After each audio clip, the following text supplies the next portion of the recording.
Hello hello hello hello hello बच्चों। तो कैसे हैं आप लोग? Welcome to our channel UP board विद्याग्राम।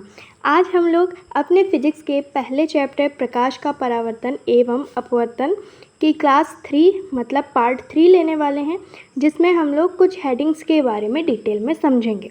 तो यहाँ पर पहली हेडिंग हमारी क्या है? प्रकाश किरण मतलब लाइट रे क्या होती हैं। तो आइए चलिए समझते हैं। तो प्रकाश किरण क्या होती है बच्चों? जब प्रकाश पारदर्शी माध्यम से सरल रेखा में गमन करता है तब प्रकाश के पथ को प्रकाश किरण कहते हैं तथा किरणों के समूह को प्रकाश किरण पुंज कहा जाता है। ठीक है, क्या कहने का मतलब इसका? जब प्रकाश पारदर्शी माध्यम से मतलब किसी ऐसे माध्यम से होकर के गुजरता है जो कि पारदर्शी हो, मतलब जिससे इसका पूरा भाग जा सके, प्रकाश का पूरा भाग पार हो सके। कल हमने आपको बताया था ना, पारदर्शी, अपारदर्शी और पारभाषक माध्यम क्या क्या होते हैं, वही होता है। पारदर्शी माध्यम क्या हो गया हमारा? वायु हो गया, कांच हो गया, साफ जल हो गया, ये सब हमारे पारदर्शी माध्यम होते हैं। तो पारदर्शी माध्यम में सरल रेखा में गमन करता है, मतलब एकदम सीधी रेखा में गमन करता है। कल की क्लास में देखो, वायु में जब हम लोगों ने अपनी लाइट को डाला था तो एकदम सीधी रेखा में चल रही थी, पारदर्शी माध्यम था। तो वही इसका कहने का मतलब है। ठीक है, तब प्रकाश के पथ को प्रकाश किरण कहते हैं, मतलब जो प्रकाश का रास्ता होगा उसको क्या बोलेंगे? प्रकाश किरण, प्रकाश किरण बोलेंगे।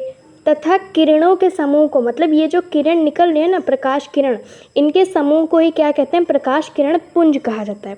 ओके, ये 3 प्रकार के होते हैं। कितने प्रकार के होते हैं? 3 प्रकार की। पहला है अभिसारी किरण पुंज, अभिसारी प्रकाश किरण पुंज। तो ये क्या होता है? जब प्रकाश सभी किरणें एक ही बिंदु पर मिलती हैं। देखो यहाँ पर ये हमने 3 लाइट ड्रॉ किया, मतलब काफ़ी सारी हैं लेकिन यहाँ पे 3 हाईलाइटेड हैं। ओके, यहाँ पर 3 प्रकाश की किरणें या फिर प्रकाश की किरणें हैं जो कि ओ बिंदु पर आकर के मिलती हैं।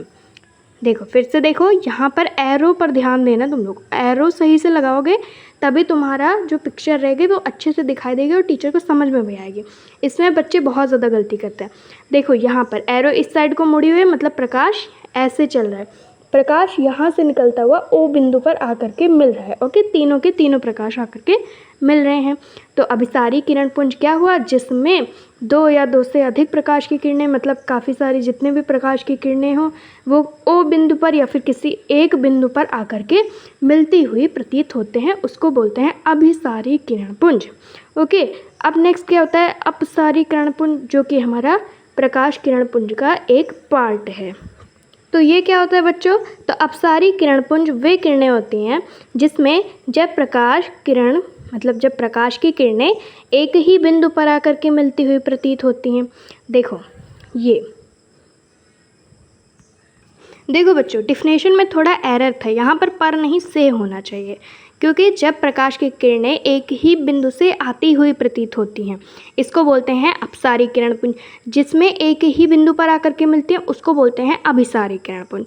ठीक है, जैसे कि देखो इसमें जो प्रकाश की किरणें हैं वो बिंदु से निकल रही हैं। अब कुछ बच्चे बोलेंगे कि ये दोनों पिक्चर्स तो सेम टू सेम दिख रही हैं, लेकिन देखो इसमें एरो कहाँ है? ओ की तरफ जा रहा है, जबकि इसमें जो एरो है वो ओ से दूर जा रहा है।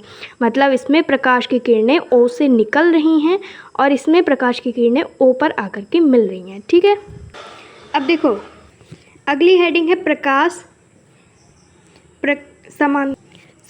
समांतर प्रकाश पुंज। अब ये क्या होता है? जब प्रकाश की सभी किरणें एक दूसरे के समांतर होती हैं। इसका मतलब क्या हुआ कि जितने भी प्रकाश की किरणें निकलेंगी वो एक साथ चलेंगी। जैसे देखो नीचे पिक्चर में दिखाया गया है कि इसमें प्रकाश की किरणें देखो ऐसी दिशा में चल रही हैं और सारी की सारी किरणें समान दिशा में चल रही हैं। दिखने में क्या है? एक के नीचे एक, फिर दूसरी इसके नीचे, मतलब एकदम बराबर साइज में ये लोग चल रही हैं। तो समांतर प्रकाश किरण पुंज क्या होता है? जब प्रकाश की किरणें एक दूसरे के साथ चलती हैं, मतलब समांतर दिशा में चलती हैं, इसी को हम लोग बोलते हैं समांतर प्रकाश पुंज। तो आई होप आपको ये क्लास समझ में आ गई होगी, आपको ये टॉपिक भी अच्छे से समझ में आया होगा। अब मिलते हैं अगली क्लास में, तब तक के लिए बाय बाय, थैंक यू।